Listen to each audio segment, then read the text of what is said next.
अज्ञानतिमिरान्धस्य ज्ञानाञ्जनशलाकया चक्षुरुन्मीलितं येन तस्मै श्रीगुरवे नमः।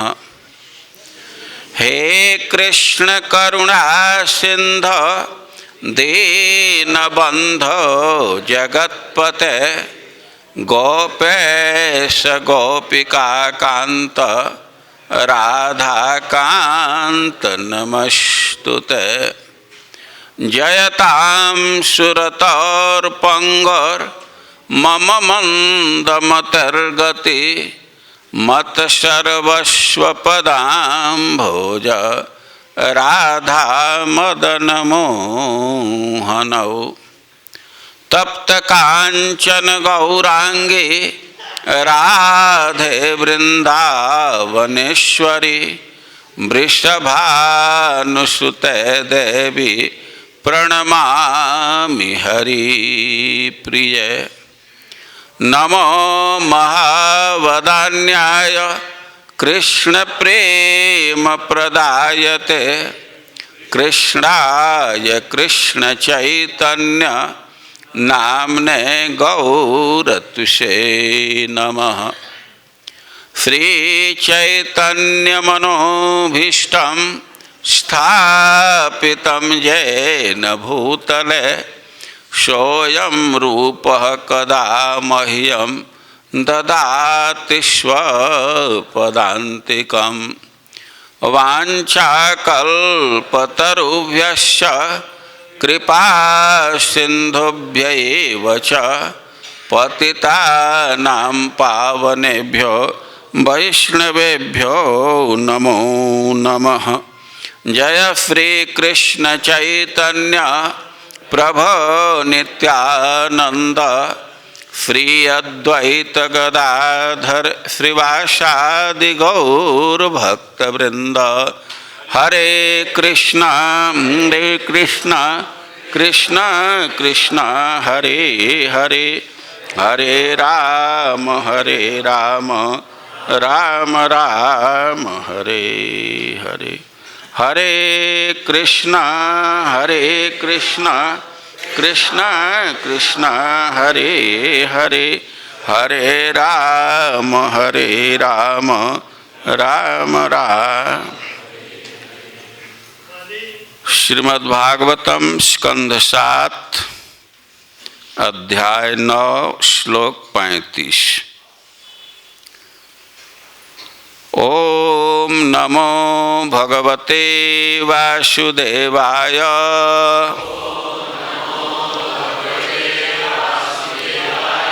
ओम नमो भगवते वासुदेवाय।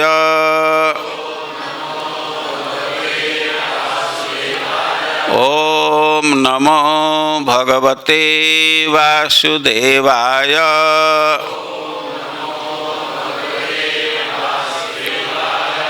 सह तु आत्मजोनिः अतिविस्मितः आश्रितः अब्जां तीव्रतपसा परिशुद्धभावः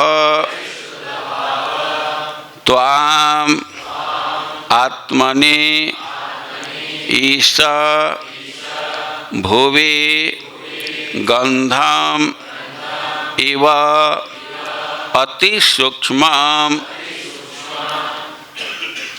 भूत इंद्रिय आशयमये विततां ददर्श।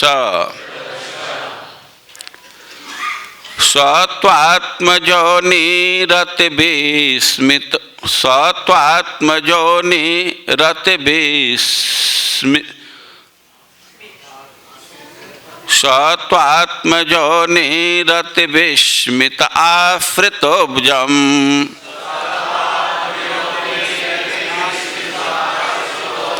कालेन तीव्रतपसा परिशुद्धभावः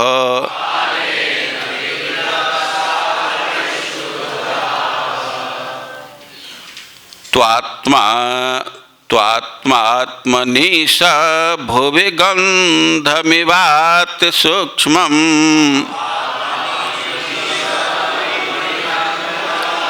भूतेन्द्रियाशयमये विततं ददर्श।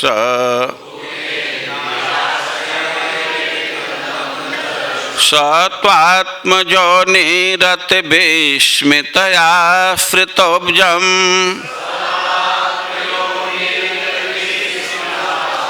कालेन तीव्रतपसा परिशुद्धभावः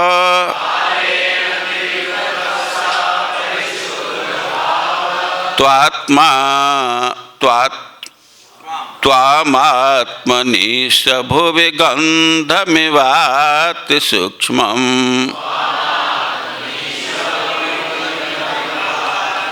स त्वात्मजोनिरतिविस्मितयाश्रितोऽब्जम्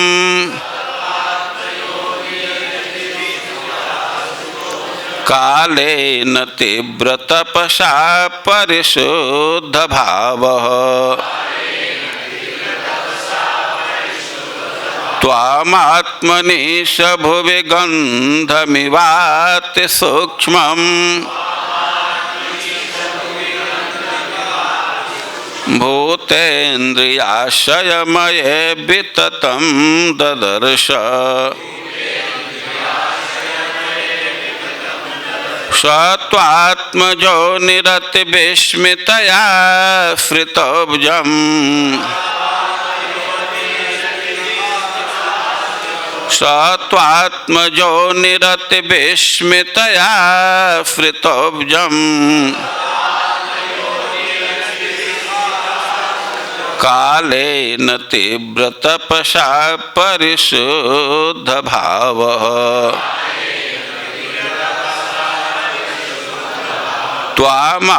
त्वामात्मनीश भुवि गन्धमिवाति सूक्ष्मम्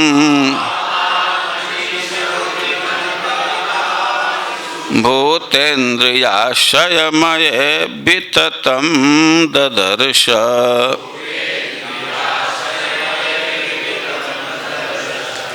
सह वह ब्रह्मा जी तू लेकिन आत्मयोनि बिना माता पिता के उत्पन्न सीधे पिता विष्णु से उत्पन्न अति विस्मितः अत्यधिक चकित अपने जन्म का उद्गम न पाकर आश्रितः आसीन अब्जम कमल कालेन काल के द्वारा तीव्र तपस्या घोर तपस्या द्वारा परिशुद्ध भाव पूर्णतया शुद्ध होकर त्वाम आपकी आत्मनि अपने शरीर में ईश हे ईश्वर भुवि पृथ्वी के भीतर गंधम गंध इव सदृश अति सूक्ष्म अत्यंत सूक्ष्म भूत इंद्रिय तत्वों तथा इंद्रियों से बना आशयमय तथा जो इच्छाओं से पूर्ण मन विततम फैला हुआ ददर्श देखा। अनुवाद और तात्पर्य श्रील प्रभुपाद के द्वारा। अनुवाद आत्मयोनि के रूप में विख्यात अर्थात बिना माता के उत्पन्न ब्रह्मा जी को आश्चर्य हुआ, अतएव उन्होंने कमल पुष्प की शरण ग्रहण की और जब वे सैकड़ों वर्षों तक कठोर तपस्या करने के बाद शुद्ध हुए तो वे देख पाए कि समस्त कारणों के कारण भगवान उनके अपने पूरे शरीर तथा इंद्रियों में उसी तरह व्याप्त थे जिस प्रकार गंध अत्यंत सूक्ष्म होने पर भी पृथ्वी में अनुभव की जाती है। तात्पर्य, यहाँ पर अहम ब्रह्मास्मि के रूप में आत्म साक्षात्कार के कथन की विवेचना की गई है, जिसकी व्याख्या मायावादी दर्शन के अनुसार मैं परमेश्वर हूँ के रूप में की जाती है। परमेश्वर प्रत्येक वस्तु के आदि बीज हैं। जन्माद्यस्य यतः अहम सर्वस्य प्रभवो मत्तः सर्वं प्रवर्तते। इस प्रकार भगवान सर्वत्र व्याप्त हैं, यहाँ तक कि हमारे शरीर में भी, क्योंकि ये भौतिक शक्ति से बने हैं जो भगवान की भिन्ना शक्ति है। हमें यह अनुभव करना चाहिए कि चूँकि परमेश्वर हमारे शरीर में व्याप्त है और चूँकि व्यष्टि जीवात्मा परमेश्वर का अंश है, अतएव प्रत्येक वस्तु ब्रह्म है। सर्वम खल्विदम ब्रह्म। ब्रह्मा को यह अनुभूति शुद्ध होने के बाद हुई और यह हर एक के लिए संभव है। जब मनुष्य अहम ब्रह्मास्मि के पूर्णतया ज्ञान में रहता है तो वह सोचता है कि मैं परमेश्वर का अंश हूँ, मेरा शरीर उनकी भौतिक शक्ति से बना है, अतएव मेरा कोई पृथक अस्तित्व नहीं है। यद्यपि फिर भी परमेश्वर सर्वत्र व्याप्त है, वह मुझसे पृथक है। अचिंत्य भेदा भेद तत्व का यही दर्शन है। यहाँ पर पृथ्वी के भीतर गंध का उदाहरण दिया गया है। पृथ्वी में गंध है और रंग है, किंतु उन्हें कोई देख नहीं सकता। वास्तव में हम देखते हैं कि जब पृथ्वी से फूल उगते हैं तो विभिन्न रंगों एवं सुगंधों वाले दिखते हैं। निश्चय ही फूलों ने इन्हें पृथ्वी से प्राप्त किया होगा, यद्यपि ये हमें पृथ्वी में दिखते नहीं। इसी प्रकार परमेश्वर अपनी विभिन्न शक्तियों द्वारा हमारे शरीर तथा आत्मा में विस्तार करते हैं, यद्यपि हम उन्हें देख नहीं पाते। किंतु एक बुद्धिमान मनुष्य परमेश्वर को सर्वत्र व्याप्त देख सकता है। अंडांतरस्थ परमाणु चयांतरस्थम। भगवान अपनी विभिन्न शक्तियों से ब्रह्मांड के भीतर तथा परमाणु के भीतर रहते हैं। बुद्धिमान व्यक्ति के लिए परमेश्वर का असली दृश्य यही है। आदि जन्मा ब्रह्मा अपनी तपस्या के कारण अत्यंत बुद्धिमान व्यक्ति बने और तब उन्हें यह अनुभूति हुई। अतएव हमें उन ब्रह्मा से सारा ज्ञान प्राप्त करना चाहिए जो अपनी तपस्या के कारण सिद्ध बने। जगत गुरु श्रील प्रभुपाद की।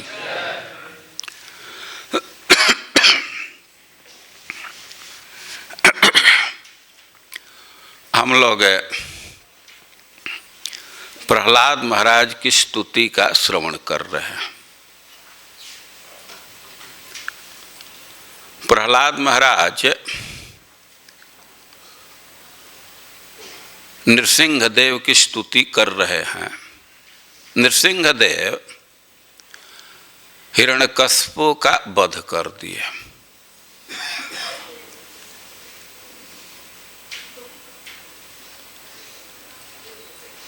प्रहलाद महाराज कह रहे हैं कि मत प्राण रक्षण मनंत पितुर्वधश्च मन्ये स्वभृत्य ऋषि वाक्य मृतम विधातुम खड्गम प्रगृह्य यदवोचद असद विधित्सु त्वामीश्वरो मदपरो वतुकम हरामि। नृसिंहदेव का आविर्भाव किस स्थिति में हुआ, आप इसको अपने स्मरण पथ में, स्मृति पथ में लाइए। हिरण्यकश्यप अपने पुत्र प्रहलाद पर बहुत क्रोधित था, प्रहलाद को डांट रहा था, क्योंकि प्रहलाद महाराज भगवान विष्णु की भक्ति असुर समाज में फैला दिए थे। स्कूल के सारे बच्चे भगवान की भक्ति स्वीकार किए थे, तो इससे हिरण्यकश्यप अतिशय कुपित था और प्रहलाद महाराज के पीछे के व्यवहार को देख करके और खास करके उनके उत्तर को सुन करके वो बहुत कुपित था और यह निर्णय ले लिया कि अब दूसरे का भरोसा करना ठीक नहीं है। पहले तो कई एक लोगों को लगाया था प्रहलाद का वध करने के लिए, लेकिन अब वध करने का कार्य अपने ऊपर ले लिया। अरे प्रहलाद महाराज से पूछा कि तुम किसके बल से हमारे शासन का अतिक्रमण कर रहे हो, वो कहाँ रहता है, किसका सपोर्ट है, और मैं देखता हूं कि कैसे तुम्हारी वे रक्षा कर रहा है। बल के विषय में प्रहलाद महाराज कह चुके थे कि बल का स्रोत एक है, जहाँ से आप बल प्राप्त करते हैं वहीं से मैं भी बल प्राप्त करता हूँ। ये संसार का कोई भी व्यक्ति बल प्राप्त करता है, बल का जो स्रोत है वो अलग अलग नहीं है। यह बात हिरण्यकश्यप को पसंद नहीं था। उसके मन में विचार आ रहा था, कह रहे तुम किसी से बल ले सकते हो, तुम्हारा कोई सपोर्टर होगा, हमको क्या आवश्यकता है किसी से बल लेने की, और बल लेना भी होगा तो हम अपने शत्रु से लेंगे। और कहे कि तुम बहुत बोला, अब अंत हो गया।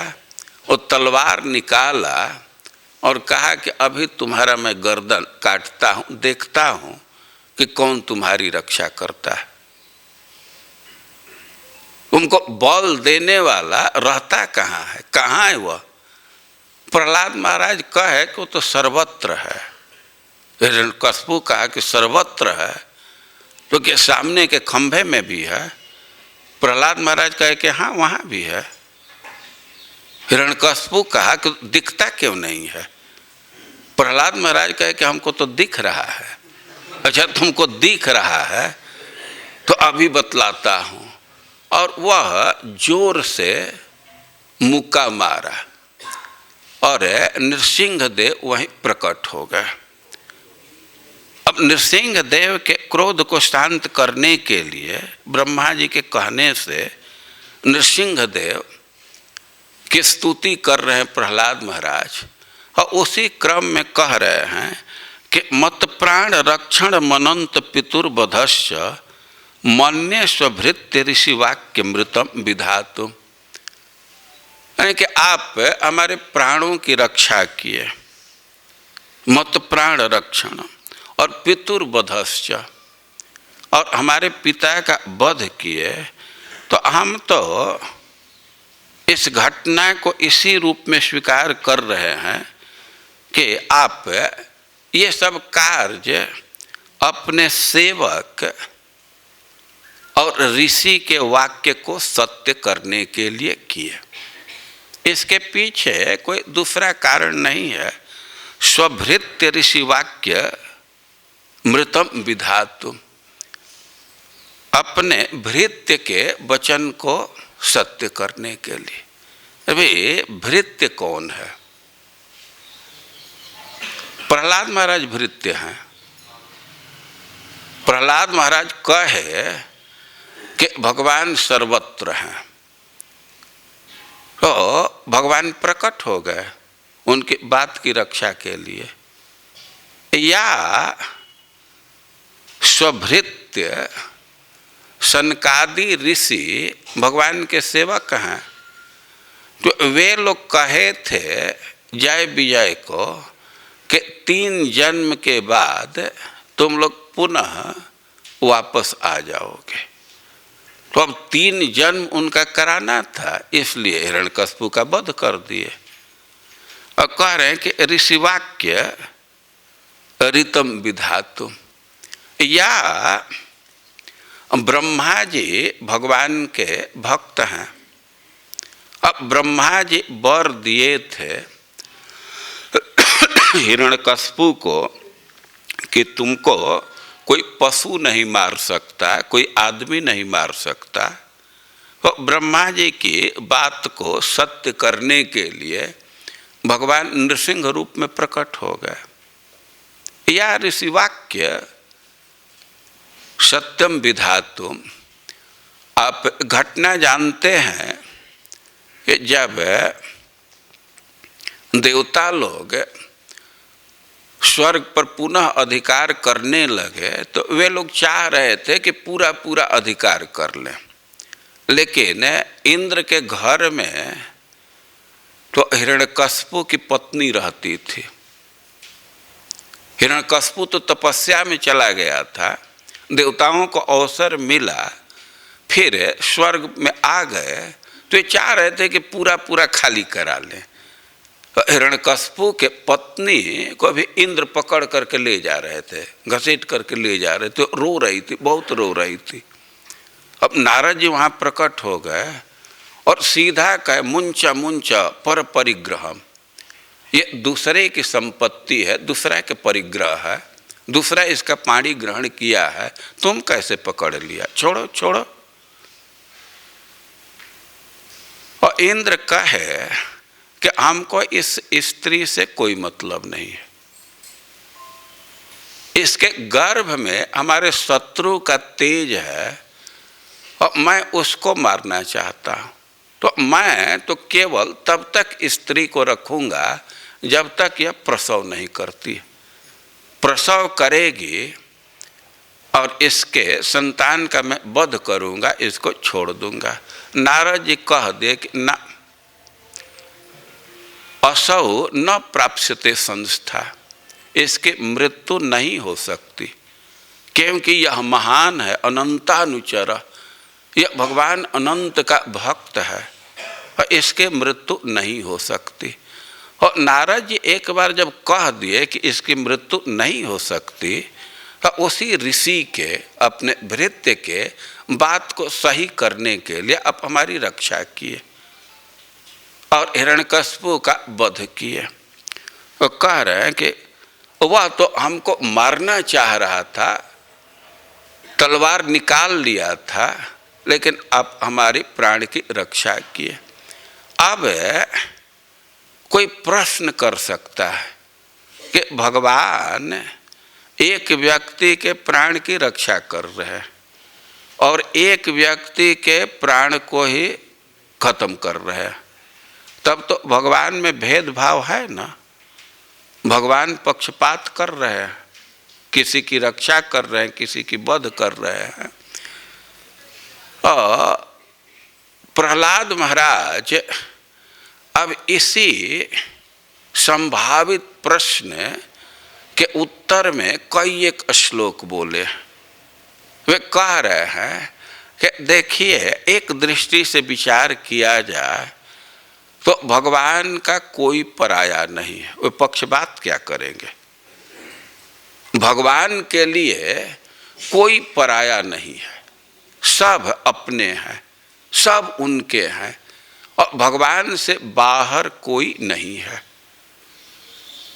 अरे पक्षपात तो तब व्यक्ति करता है जो कोई अपने से भिन्न व्यक्ति हो, लेकिन अब भगवान के स्थिति पर विचार किया जाए तो भगवान से बाहर कोई है ही नहीं है, तो पक्षपात का कोई प्रश्न ही नहीं खड़ा होता।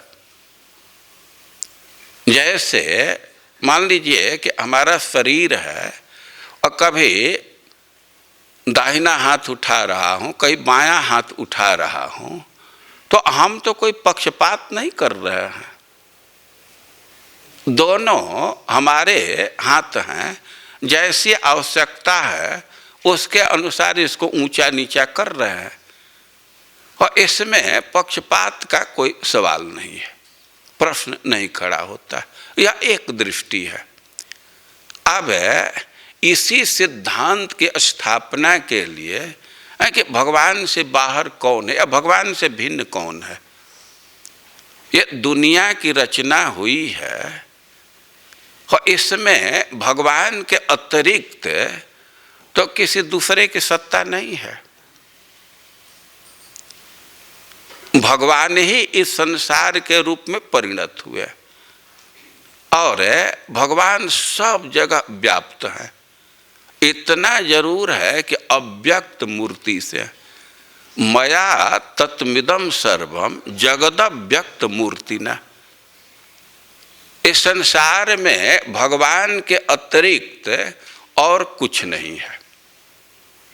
तो अब भेदभाव का कोई प्रश्न ही नहीं उठता है, सब है भगवान के स्वरूप है, चाहे देवता हो या असुर हो, चर हो अचर हो, भगवान के अतिरिक्त कोई दूसरा नहीं है। इसको दार्शनिक दृष्टि से समझा रहे हैं कि भाई सृष्टि के पहले तो भगवान थे, उन्हीं से सृष्टि निकली है, और सृष्टि के बाद नहीं, हाँ, सृष्टि के बाद प्रलय के बाद, प्रलय के समय सारी सृष्टि उन्हीं में लीन हो जाएगी। तो वही आदि हैं, वही अंत हैं। तो सिद्धांत होता है कि जो आदि है और अंत है तो मध्य में भी उसी को स्वीकार करना चाहिए। तो एक तरह से तो भगवान ही सृष्टि के रूप में व्याप्त है और भेदभाव का कोई प्रश्न नहीं उठता। और भगवान की विशेषता है कि सृष्टि में पहले से ही विद्यमान है। अब सृष्टि के जो भी कारक हैं, जो भी तत्व हैं, तो उस रूप में भगवान पहले से विद्यमान है। पहले से विद्यमान होते हुए भी फिर भी उसमें प्रवेश करते। तो ये सारा संसार तो भगवान से व्याप्त है। और अब इसी क्रम में कह रहे हैं कि कोई कोई व्यक्ति है कि इसका स्पष्ट अनुभव करता है। सब लोग तो नहीं कर पाते हैं, लेकिन कोई कोई व्यक्ति इसका अनुभव करता, इसको देखता है। एक उदाहरण से इस बात को समझ सकते हैं कि गंध का परिणाम पृथ्वी है। ये सिद्धांत समझना चाहिए कि जो सूक्ष्म स्वरूप है, तन्मात्रा है, और उसी का स्थूल रूप पंच महाभूत हैं। तो पृथ्वी में गंध ओतप्रोत सब जगह व्याप्त है, लेकिन हम लोगों को तो कहीं गंध का अनुभव नहीं होता है। लेकिन इस बात को समझ सकते हैं, कोई पौधा है और उसमें कोई भी गंध है, किसी प्रकार का गंध है, तो गंध तो पृथ्वी से ही ग्रहण कर रहा है ना। जैसे आप लोग देखते हैं कि बेला का फूल है और बहुत गंध होता है, गुलाब का फूल है उसमें भी गंध है, गंध भिन्न है, लेकिन चाहे वे बेला के फूल में गंध हो, गुलाब के फूल में गंध हो, वो गंध आ कहाँ से रहा है? गंध तो पृथ्वी से ही आ रहा है ना। पृथ्वी में गंध है तभी तो गुलाब में आ रहा है, बेला में आ रहा है। लेकिन आप ये गंध को कहीं देखते हैं, कहीं अनुभव करते हैं? हम लोग अनुभव नहीं करते। लेकिन जिसकी बुद्धि सूक्ष्म है, जिनकी इंद्रियां पटु हैं, तो वे पृथ्वी में व्याप्त गंध का भी अनुभव करते हैं। देखिए, यह तो बहुत सूक्ष्म चीज है। अरे यहाँ तक कि दूध में जो व्याप्त मक्खन है उसको भी हम लोग नहीं देख पाते। आखिर दूध में मक्खन है तभी ना उसको मथने से वो प्राप्त हो जाता है, लेकिन दूध में दिखाई देता है? नहीं दिखाई दे रहा है। लेकिन जो तत्वज्ञ व्यक्ति हैं तो उनका अनुभव करते हैं। हाँ, उसी तरह इस सृष्टि के कण कण में भगवान की सत्ता है, भगवान व्याप्त है, उन्हीं पर आश्रित है। और जो सूक्ष्म बुद्धि वाले हैं इसका अनुभव करते हैं। तो इसी क्रम में कह रहे हैं कि जब ब्रह्मा जी की उत्पत्ति हुई, भगवान सो रहे थे, योग निद्रा का आस्वादन कर रहे थे, और उसी क्रम में उनके नाभि कमल से ब्रह्मा जी की उत्पत्ति, उनके नाभि से एक कमल निकला और कमल पर ही ब्रह्मा जी प्रकट हो गए। और ब्रह्मा जी अपने उत्स का पता लगाना चाहते थे कि आखिर हमारा जन्म कहाँ से हुआ। वो सोचे कि कमल पर स्थित हूँ तो भीतर चल करके देखें कि इसका आधार क्या है। लेकिन वे बहुत प्रयास किए, लेकिन उनको अपने आधार का पता नहीं चला।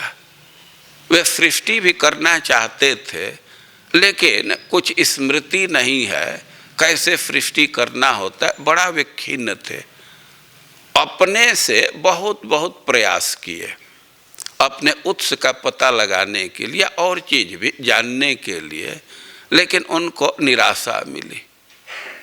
वे खिन्न थे। और तब तक एक आवाज सुनाई दी, स्पर्शे सुयत षोडश मेक विंश। स्पर्श वर्ण में जो 16वां और 21वां वर्ण है, एक क ख ग घ चालू करेंगे तो म तक, प फ ब भ म, ये 4 वर्ग है, 5 वर्ग है, क वर्ग, च वर्ग, ट वर्ग, त वर्ग, प वर्ग।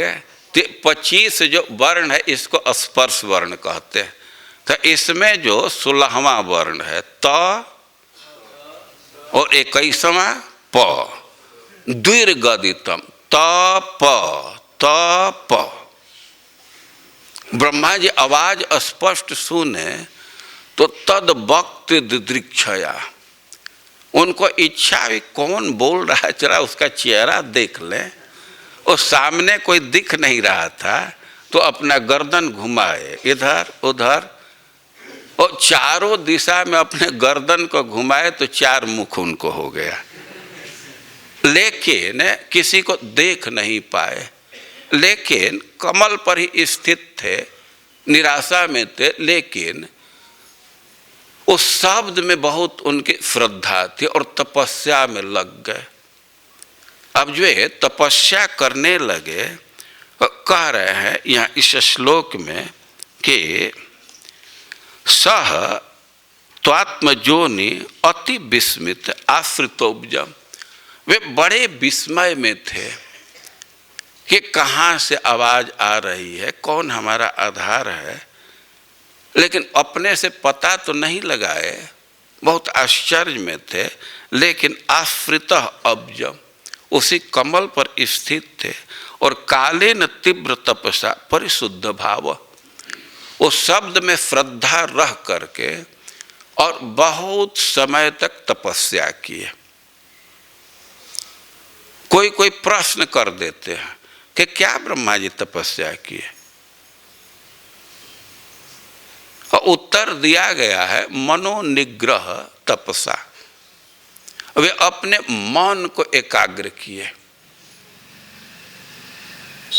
मन में किसी प्रकार के कामना को नहीं आने दिए। वास्तव में सबसे भारी तपस्या यही है, काम त्यागस तपस्मृत। इच्छाओं का त्याग कर रहे हैं तो यही तपस्या है। खास करके त्वक इंद्रिय के भोग का त्याग करना बहुत भारी तपस्या माना जाता है। इसी से ब्रह्मचर्य को भारी तपस्या माना गया। वो कह रहे हैं कि कालेन तीव्र तपसा, ब्रह्मा जी अपने मन को बिल्कुल समाहित किए, परिशुद्ध भाव, उनका चित्त शुद्ध हो गया। और प्रहलाद महाराज कह रहे हैं कि त्वाम आत्मनि ददर्श, ये तपस्या के प्रभाव से चित्त शुद्ध हो गया तो ब्रह्मा जी आत्मनि अपने शरीर में ही भगवान का दर्शन किए। लेकिन कैसे? गंध मिवाति सूक्ष्मम भूतेन्द्रिय आशयमय विततम, जैसे पृथ्वी में भूवि गंधम, गंध सूक्ष्म रूप से है, तो वैसे ब्रह्मा जी देख रहे हैं कि भूत जो पंच महाभूत है या इंद्रिय या चित्त, वो शरीर में तो यही है ना, पंच महाभूत है, इंद्रिय हैं, अंतःकरण है। और ब्रह्मा जी इसमें भगवान का अनुभव कर रहे हैं सूक्ष्म रूप से, वे देखे। और जब चित्त शुद्ध हो गया तब वे भगवान का दर्शन किए, भगवान का अनुभव किए। ब्रह्मा जी जो भगवान का अनुभव किए और उसमें भी क्रम है। पहले सूक्ष्म रूप का, ब्रह्म रूप का अनुभव किए, अपने शरीर में ही अनुभव किए, और बाद में तपस्या और परिपक्व हुआ तो भगवान का धाम का दर्शन किए और भगवान के श्री विग्रह का दर्शन किए। और ब्रह्मा जी को स्पष्ट दर्शन हुआ, वे भगवान के सूक्ष्म रूप का अनुभव किए अपने शरीर में ही। और जो सिद्धांत शरीर पर लागू होता है वही सिद्धांत ब्रह्मांड पर लागू होता है। शरीर का और ब्रह्मांड का बनावट और तत्व लगभग एक जैसे। तो श्रील प्रभुपाद जी अवसर पा करके कह रहे हैं कि ब्रह्मा जी का चित्त शुद्ध हुआ तो भगवान का अनुभव कर लिए। और कोई भी व्यक्ति भगवान का अनुभव कर सकता है, लेकिन शर्त है कि उसका चित्त शुद्ध होना चाहिए। भाई चित्त कैसे शुद्ध होगा? और भगवान ही उत्तर दिए हैं, यथा यथात्मा परिमृज्यते सौ मत पुण्य गाथा श्रवणा विधान तथा तथा पश्यति वस्तु सूक्ष्मम चक्षुर यथैवांजन संप्रयुक्तम। किसी किसी के आँख में दोष आ जाता है तो वह किसी रूप को स्पष्ट नहीं देख पाता, लेकिन अब वो दवा का प्रयोग करता है, अंजन का प्रयोग करता है तो आँख धीरे धीरे ठीक होने लगता है। तो बड़े बड़े रूप को पहले देखने लगता है, अब आँख पूरा ठीक हो गया तो छोटे छोटे रूप को भी देखता है। यहाँ तक हो जाता है कि सुई में भी धागा भी डाल लेता है, सरसों को भी देख पाता है। और जैसे जैसे आँख ठीक होता है वैसे वैसे सूक्ष्म वस्तु को देखता है। तो उसी प्रकार मत पुण्य गाथा श्रवणाभिधान है, भगवान की कथा सुनने से, भगवान के नाम का उच्चारण करने से, श्रवण कीर्तन करने से जैसे जैसे चित्त शुद्ध होता है और वैसे वैसे व्यक्ति सूक्ष्म वस्तु को देखता है। और सही उपाय का अवलंबन किया जाए तो गुणेषु बुद्ध्या कवयो वदन्ति गुणेषु अधियन्ति। व्यक्ति भगवान को गुणेषु, इसी प्राकृत संसार में अपने घर गृहस्थी में रहते हुए या अपने शरीर में ही ग्रहण कर सकता, अधियन्ति अपने हाथ में कर लेगा, और वदन्ति उसका वर्णन भी कर सकता। लेकिन उपाय सही होना चाहिए। बहुत आसानी से ये कार्य किया जा सकता है। जैसे किसी व्यक्ति को घी की आवश्यकता है तो उसके लिए उपाय का अवलंबन करता है, गाय का पालन करता है, दूध निकालता है, दही जमाता है, और इतना प्रोसेस करेगा तो घी एकदम प्रकट प्राप्त कर लेता है, अपने हाथ में ले लेता है ना। वो दूध में घी दिख भी नहीं रहा है, लेकिन उपाय करने से अपने हाथ में कर लेता है, अपने बर्तन में रख लेता है। यथाग्नि मेधसी, जैसे अरणी है तो उसमें आग तो नहीं दिख रहा है, लेकिन रगड़ करने से आग प्रकट हो जाता है।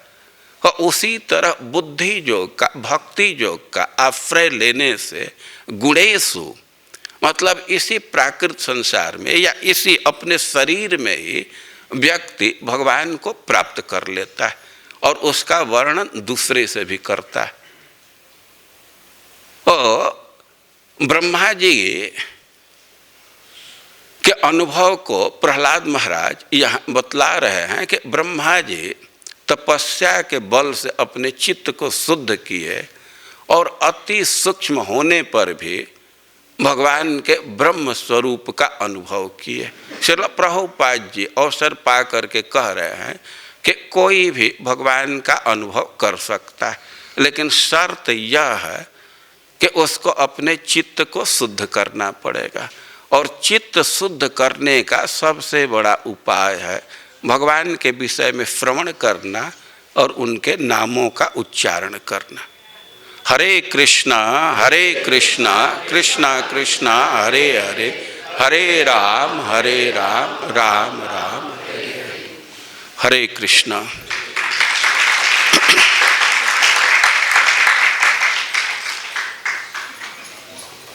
कोई प्रश्न है? ग्रंथराज श्रीमद् भागवतम की। माइक है, दे दो माइक।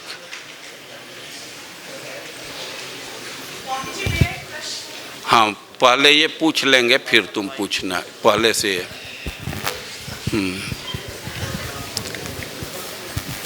हरे कृष्णा महाराज, दंडवत प्रणाम।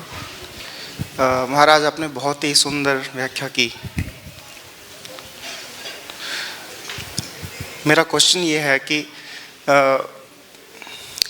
क्वेश्चन तो फिर वहीं खड़ा रह गया कि भगवान किसी से द्वेष तो नहीं करते। आप बाजू इस तरफ उठाइए उस तरफ उठाइए, क्वेश्चन तो वहीं का वहीं खड़ा है। फिर क्या कि हिरण्यकश्यप को मार रहे हैं और प्रहलाद महाराज को छोड़ रहे हैं, मतलब उनको आश्रय दे रहे हैं। हाँ हाँ, क्वेश्चन तो वहीं पे वहीं है।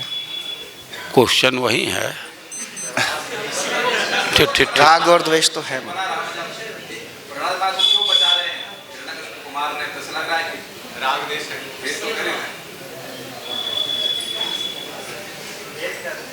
भेद तो हो ही रहा है।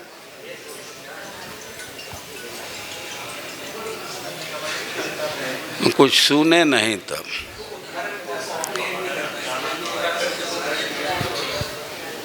पहले ठीक है, इस पर बोलेंगे, उसको दे दीजिए। आप पूछो, इसको मैं बोल रहा हूँ।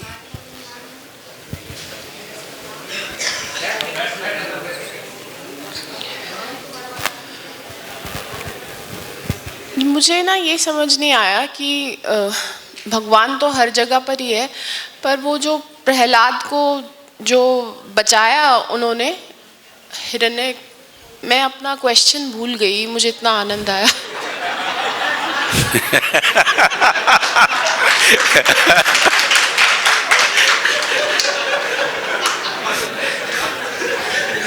विलम्ब हो गया, उसी समय आपको अवसर मिलना चाहिए था। ऐसे मेरा क्वेश्चन यही था कि मुझे प्रहलाद और हिरण्यकश्यप का जो प्रसंग है वो अच्छे से क्लियर नहीं हुआ कि बाद में क्या हुआ।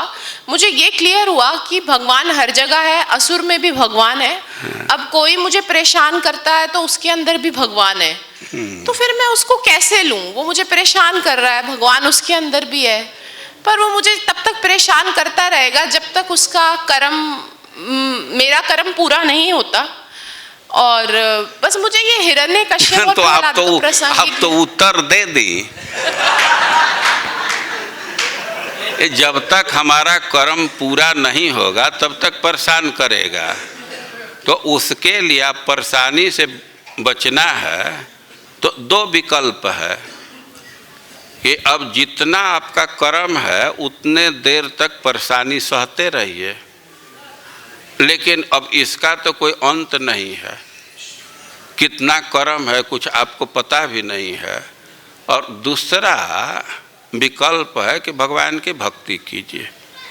भगवान के भक्ति करने से सब कर्म समाप्त हो जाएगा। अब कर्म समाप्त हो जाएगा तो परेशानी समाप्त हो जाएगी। वो विकल्प दो है, दोनों में से चुनना आपका काम है। भक्ति को तो चुनना पड़ेगा, कर्म में तो स्वतंत्रता भी नहीं है, उसको तो भोगना ही पड़ेगा। हाँ ठीक है, आप फिर से यहीं जहाँ माइक था वहीं देखिए। आप प्रश्न कर रहे हैं कि भगवान किसी का वध कर रहे हैं और किसी की रक्षा कर रहे हैं, तो भेदभाव तो ही है। लेकिन आप ध्यान नहीं दिए, हम यह नहीं कभी कहा कि भेदभाव नहीं है, मैं यह कहा कि एक दृष्टि से भेदभाव नहीं है। एक दृष्टि से और भगवान संसार से अभिन्न है, सब जगह व्याप्त है, लेकिन भगवान सब कुछ से अलग हैं, एकदम भिन्न है, और इसी को अचिंत्य भेदा भेद कहा जाता है। जहाँ तक भगवान भेदभाव नहीं करते हैं, तो इसके लिए मैं उदाहरण दिया कि कोई अपना हाथ एक उठा रहा है, दूसरा हाथ उठा रहा है, तो इसमें भेद आप क्या कर रहे हैं? भाई दोनों तो अपना ही है ना, जैसी आवश्यकता है तो उसके अनुसार उठा रहे हैं। तो उसी तरह भगवान को सृष्टि चलाना है, सृष्टि किए हैं, तो सृष्टि के लिए अब जिसके सृष्टि के रक्षा के लिए, पालन के लिए जिसके वध करने की ज़रूरत होती है उसको वध कर देते हैं, और जिसको बचाने की ज़रूरत होती है बचा लेते हैं। तो भेदभाव क्या कर रहे हैं? वो तो मैनेजमेंट का जैसा रिक्वायरमेंट है उसके अनुसार व्यवहार कर रहे हैं। वो क्या भेदभाव कर रहे हैं? ये सब है प्रकृति के गुण के चलते भेदभाव दिख रहा है। तत्वतः भगवान में भेदभाव नहीं है। एक्चुअली ये सब चर्चा पहले के श्लोक में हो चुकी है, और हम सब श्लोक को तो एक दिन में नहीं कह सकते ना। ये जो भेदभाव दिख रहा है तो वह प्रकृति के गुण के चलते दिख रहा है, अपने अविद्या के चलते दिख रहा है। तत्वतः भगवान में भेदभाव नहीं है। इतना जरूर है, भगवान अपने भक्तों से प्रेम करते हैं, और जो भक्त बन जाएगा उससे प्रेम करेंगे। तो ये तो भेदभाव नहीं न हुआ।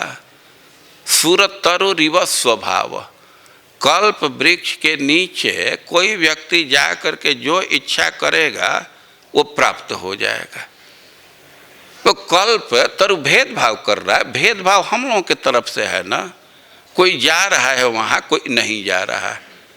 तो भगवान अपने भक्तों से स्नेह करते हैं, और यह कोई दोष नहीं है। एक उदाहरण दिया गया है कि भगवान रक्षा का कार्य करते हैं, और भगवान की यह क्षमता है कि किसी भी स्थिति में कहीं भी किसी भी व्यक्ति का भगवान रक्षा कर लेंगे, क्योंकि उनका तंत्र बहुत प्रबल है। कोई संकट में है तो ऐसा कोई जरूरी नहीं है कि भगवान अवतार लेकर के प्रकट होकर के ही रक्षा करे, वे कहीं से रक्षा कर सकते हैं। और एक कोई सवाल कर दे तो भगवान अवतार क्यों लेते हैं? अब भगवान का अपने भक्तों से इतना स्नेह है कि अवतरित हो जाते हैं। सुनते हैं कि एक बार अकबर यह सवाल कर दिया बीरबल से कि तुम्हारे जो ईश्वर हैं तो अवतार क्यों ग्रहण करते हैं? और बीरबल कहे कि अपने भक्तों की रक्षा के लिए। तो अकबर कहे कि क्या उनकी यह क्षमता नहीं है वहाँ से अपने ऑफिस से भक्त की रक्षा नहीं कर सकते, अपने लोक से नहीं कर सकते। तो बीरबल कहे कि इसका जवाब हम 2-4 दिन के बाद दूंगा। और ये आगरा की घटना है। वो व्यवस्था बनाए एक दिन नौका विहार के लिए, और अकबर पूरा अपने राजकीय ठाट के साथ नौका विहार के लिए निकले। और बीरबल पहले से ही अकबर के एक पुत्र का गुड़िया बना लिया था, डौल, और रखे थे। अब जमुना जी के धारा में नाव गई, बीरबल निकाले उस गुड़िया को जो कपड़ा उपड़ा का बनाते हैं और जमुना जी में डाल दिए। अब उसको देखे तो अकबर खुद ही नाव से उठ करके और जमुना जी में कूद गए। और बीरबल पूछने लगा कि अरे हजूर आप क्यों कूद गए, अजब बात करते हो, हमारा लड़का जमुना जी में गिरा और मैं कूदूं नहीं। है कि आपको अपने लड़के के लिए कूद गए, सिपाही लोग नहीं थे, वे नहीं बचा लेते। अभी राजा चल रहा है तो अब उसके साथ हो सकता है जल में गए हैं तो नेवी वाले जरूर गए होंगे। वो तो व्यवस्था कर दी जाती है, तो उनको क्यों नहीं कहे। अरे कहे कि अब लड़का हमारा कूदा पानी में गिर रहा, हम दूसरे को कहेंगे। वो अकबर को अपने बेटे से स्नेह है तो खुद ही पानी में कूद गया। तो उसी तरह भगवान अपने भक्तों से इतना स्नेह करते हैं कि वे प्रकट हो जाते हैं। प्रहलाद की रक्षा करने के लिए प्रकट हो गए, अपने भक्तों के बात को सत्य करने के लिए प्रकट हो गए। तो अपने पुत्र परिवार से प्रेम करना ये कोई दोष नहीं है ना, ये कोई दोष है। अच्छा, जब मूल पर चलेंगे तो सिद्धांत दिया जा रहा है कि भगवान में भेदभाव नहीं है, प्रकृति के गुण के चलते भेदभाव दिखता है। तो वास्तव में जो भक्त वात्सल्य है तो प्रकृति के गुण के अंतर्गत नहीं है, तो गुणातीत है। तो इसलिए सिद्धांत का हनन नहीं हो रहा है। समय के अभाव में मैं क्लियर नहीं कर पाया। देख रहे हैं एकदम पूरा 9 बज गया ना। तो भगवान दुनिया में सब जगह व्याप्त हैं। दुनिया में भगवान है, दुनिया भगवान में है, लेकिन भगवान दुनिया से एकदम भिन्न है, एकदम अलग है। और इसी को जीव गोस्वामी अचिंत्य भेदा भेद कहे। तो इस सिद्धांत को समझना पड़ेगा। धीरे धीरे सुनते सुनते सब बातें समझ में आती है। धन्यवाद महाराज। अभी आंखों में दोष है ना, दिखाई नहीं देता। धन्यवाद।